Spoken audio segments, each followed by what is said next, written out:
Hello, good morning, welcome to my channel Suchismita lifestyle.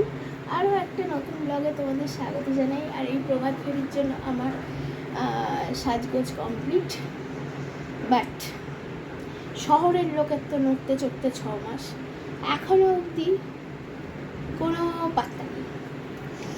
তো কখন বেরোনো হবে জানি না, দেখা যাক। ফুল লুকটা তোমাদের সাথে শেয়ার করছি। এই যে চুড়ি, আমার অনেক দিনের চুড়ি, আর হার কানের আয়নাটা একটু ধুলো ধুলো মতো হয়ে যাবে, যেন ফ্যাকাশে দেখাচ্ছে। চলো, অবশেষে পাড়ার লোকের ঘুম ভেঙেছে আর গাড়ি কালকেই রেডি হয়ে গেছিলো। এই গাড়িটাতে একজন ভদ্রমহিলা বসবেন, উনি গান করবেন, আমরা হেঁটে হেঁটে যাব। আসলে ফার্স্টে ভেবেছিলাম যে হয়তো আমরাও এই গাড়িতে উঠবো, তারপর ভাবলাম এতজনা ধরবে কী করে এই গাড়িতে। তারপরে দেখলাম না, এটা সেট আপ করেছে যে এই গাড়িতে এভাবে যাওয়া হবে। তো একটা খবর শুনছিলাম কিছুদিন আগে যে শান্তিনিকেতনে এবারে দোল উৎসব বন্ধ হয়ে গেল। জানি না খবরটা সত্যি না মিথ্যে, কিন্তু শুনে খুবই খারাপ লেগেছিলো, কারণ ওটা তো একটা ঐতিহ্য, তাই না?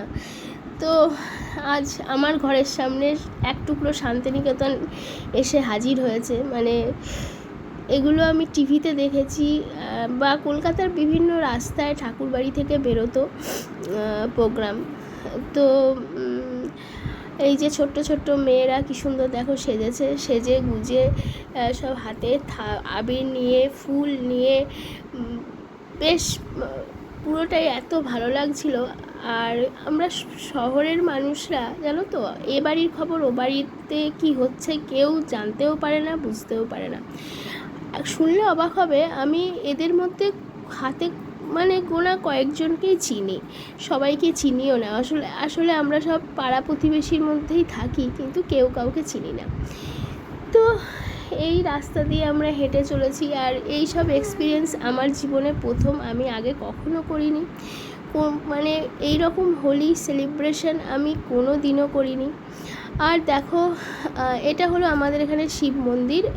তো শিব মন্দিরের যে পুরো মঞ্চটা দেখছো, এখানে দুর্গা পুজো হয়, ওই জন্য মঞ্চটা বিশাল বড়, বাচ্চারা খেলা করছে। এটাও আর একটা ক্লাব, এই ক্লাবেও দুর্গা পুজো হয়, তার বেদি এটা। তো সেখানেও বাচ্চারা নাচ করছে, আর ওরে গৃহবাসী রাঙিয়ে দিয়ে যাও, যে গানগুলো হোলি স্পেশাল তোমরা সবই জানো। এখানে আমি অরিজিনাল সং কিছুই দিতে পারছি না, কারণ সবাই যেন কপিরাইট ইস্যুস আছে, ওই জন্য পুরোটাই আমাকে মিউট করে দিতে হয়েছে। তো এত ভালো লাগছিল সেদিন সকালবেলা, একদম যেন মনে হচ্ছিল আকাশ বাতাস, আশেপাশে গাছগাছালিও আমাদের সাথে নেচে উঠছে। আর এখানে এই যে আমার ছেলে বসে আছে, আর এই যে মাঝখানে যে ভদ্রমহিলাকে দেখছো, এর একজন মুদিখানার দোকান। হ্যাঁ, আমি ভাবতাম ভদ্রমহিলা মুদিখানার দোকান চালান, তো এরকমই আমি তার পরিচয় এটাই জানতাম। বাট ভদ্রমহিলা আসলে একজন নাচের টিচার, ডান্স টিচার, খুবই ভালো নাচে, তোমরা দেখে বুঝতে পারছো। যে সাদা আর সবুজ পাড়ের যে শাড়িটা উনি পরেছেন, দুদিকে দুই স্টুডেন্টকে নিয়ে উনি নাচছেন। আমি পাড়ায় এরম প্রোগ্রাম না হলে, এত মানুষের সঙ্গে জানাচেনা না হলে আমি জানতেই পারতাম না যে ভদ্রমহিলার একটা আসল পরিচয় আছে। আর এরকম প্রোগ্রামে আরও জানতে পারলাম যে আমাদের পাড়াটা ভালোই কালচার পাড়া।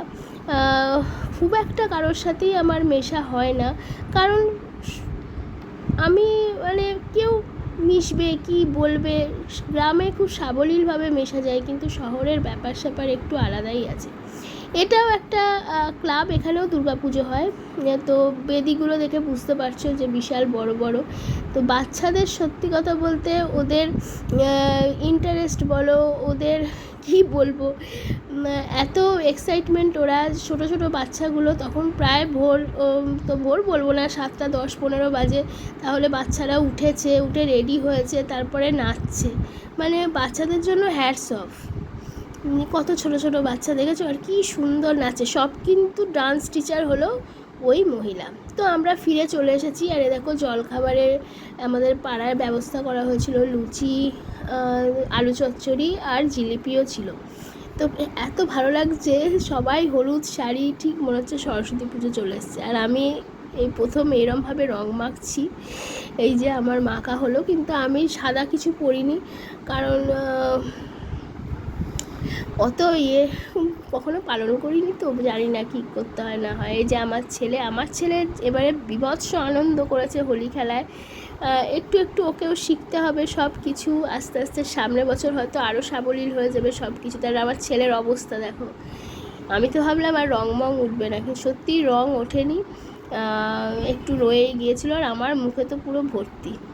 এই দেখো, ওর বাবা বলছে বাড়ি চ, কিন্তু সে বাড়ি যাওয়ার মানে একদম না, সে কিছুতেই বাড়ি যাবে না। সে একে রং দেবে, ওকে রং দেবে, ওকে আবির ছুড়বে।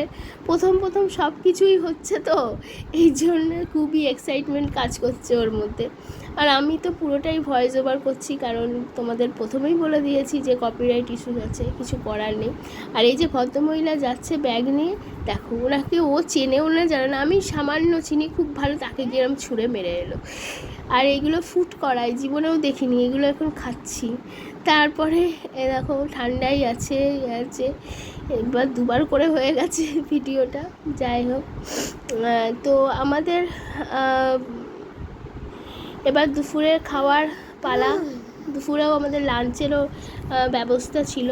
তো ভাত পড়ে গেছে, ডাল, আলু ভাজা, এটা আলু পটল চিংড়ির তরকারি, আর মাটন, চাটনি, পাঁপড়, রসগোল্লা। না এখানেই শেষ নয়, এসে গেছি একদম সন্ধেবেলায়। এই ভদ্রলোক মানে বাউল গান করছিলেন, তো স্পিকারটা একটু ডিস্টার্ব করছিলেন, বাট এত ভালো উনি গান গেয়েছেন। উনিও আমাদের পাড়ার মধ্যেই থাকেন। তো আমি আবার বলছি, আমাদের পাড়াটা তো সেলিব্রিটি পাড়া। আর এখানে হচ্ছে তোমার পকোড়া, চিকেন পকোড়া, ফুলকপির পকোড়া খাওয়া হচ্ছে, আর গান শোনা হচ্ছে। আর রাতে ছিল বিরিয়ানি। তো চলো, সবাইকে বাই।